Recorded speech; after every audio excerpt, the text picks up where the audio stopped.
Hi అండి, నేను మీ Chandrika. Welcome back to ask wonders. ఈరోజు వీడియోలో నవరాత్రుల్లో 6వ రోజు ప్రసాదంగా శ్రీ మహాలక్ష్మీదేవికి నైవేద్యంగా దద్దోజనం సమర్పిస్తారండి. అలాంటి దద్దోజనాన్ని చాలా సింపుల్ మెథడ్లో మీకు చూపించబోతున్నాను. చాలా బాగుంటుంది, ఒకసారి ఇంట్లో ట్రై చేయండి. ఈ ప్రసాదం ఎక్కువగా కాంచీపురం కామాక్షి అమ్మవారి దగ్గర ఈ దద్దోజనాన్ని చాలా రుచిగా చేస్తూ ఉంటారండి. అంత టేస్ట్గా నేను ఈ వీడియోలో మీకు దద్దోజనాన్ని చూపించబోతున్నాను. మరి దద్దోజనం సింపుల్ మెథడ్లో ఎలా చేయాలో చూద్దాం పదండి. ముందుగా నేను ఇక్కడ 1/2 కిలో రైస్ని చక్కగా ఇలా కుక్కర్లో పెట్టి ఉడికించేసానండి. కాస్త ఎక్కువ విజిల్ పెట్టి ఉడికించండి, చాలా మెత్తగా ఉండాలన్నమాట రైస్ అనేది. చూస్తున్నారా, వేడి వేడి అన్నాన్ని చక్కగా ఇలా తీసేసుకొని ఒక గ్లాస్తో కానీ గరిటెతో కానీ చక్కగా మెదుపుకోవాలండి. ఎక్కడా కూడా పలుకు అనేది లేకుండా చక్కగా గరిటెతోని ఇలా మెదుపుకోవాలన్నమాట. ఇలా మెదుపుకున్న అన్నంలోని చక్కగా మనం కాచి చల్లార్చిన పాలని 1 కప్పు వరకు తీసుకొని వేయాలి. ఈ పాలల్లోని అన్నాన్ని బాగా మళ్ళా గరిటెతో చక్కగా మెదుపుకుంటూ అన్నం మొత్తం పాలల్లో కలిసిపోయేంత వరకు చక్కగా అన్నాన్ని ఇలా కలుపుకోవాలన్నమాట.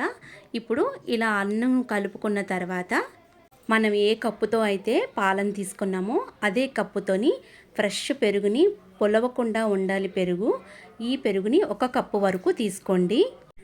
పెరుగు అనేది పులిసినట్టయితే మనకి దద్దోజనానికి పనికిరాదనమాట.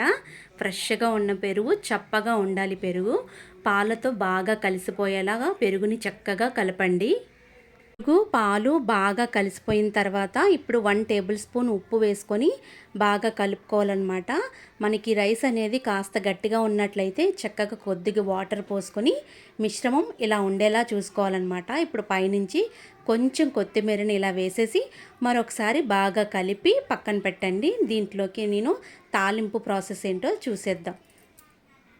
ముందుగా నేను ఇక్కడ ఒక ప్యాన్ తీసుకున్నానండి. ప్యాన్లోని 2 టేబుల్ స్పూన్ల ఆయిల్ వేసుకోండి. 2 టేబుల్ స్పూన్ల ఆయిల్ వేసుకున్నాక ఆయిల్ హీట్ ఎక్కిన తర్వాత 2 టేబుల్ స్పూన్ల పల్లీలు, అలాగే 1 టేబుల్ స్పూన్ శనగపప్పు, 1 టేబుల్ స్పూన్ ఆవాలు, అలాగే 1 టేబుల్ స్పూన్ జీలకర్ర, అలాగే 1 టేబుల్ స్పూన్ మినపప్పు వేసి ఈ పప్పులన్నీ కూడా దోరగా వేగేలాగా వేయించండి, మాడిపోకూడదనమాట. మనకి పోపు అనేది మంచి కలర్లోకి వచ్చిన తర్వాత 2 టీ స్పూన్ల జీడిపప్పును కూడా వేసి బాగా వేయించండి. ఇప్పుడు సన్నగా తరిగిన అల్లం ముక్కలు, అలాగే కొంచెం సన్నగా తరిగిన పచ్చిమిర్చి ముక్కలు, అలాగే 3 ఎండుమిర్చిని ఇలా వేసి చక్కగా లో టు మీడియం ఫ్లేమ్లోనే చక్కగా వేయించండి.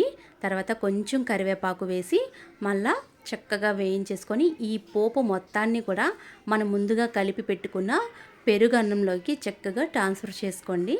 ఒక్కసారి ఈ పోపు అంతా కూడా కలిసేలాగా అన్నాన్ని బాగా కలపాలన్నమాట.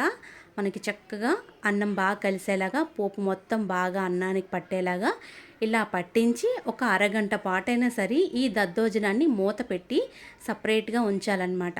మూత పెట్టి సపరేట్గా ఉంచేస్తే మనకి చక్కగా కాసేపటి తర్వాత దద్దోజనం అనేది మంచి స్మెల్తోని, మంచి అరోమాతోని అమ్మవారికి ఎంతో ఇష్టమైన దద్దోజనం రెడీ అయిపోయిందండి. శ్రీ మహాలక్ష్మికి ఈరోజు ఈ నైవేద్యాన్ని పెట్టండి, చాలా బాగుంటుందన్నమాట. ఒకసారి ట్రై చేయండి. ఈ వీడియో మీకు నచ్చినట్టయితే లైక్ చేయండి, షేర్ చేయండి.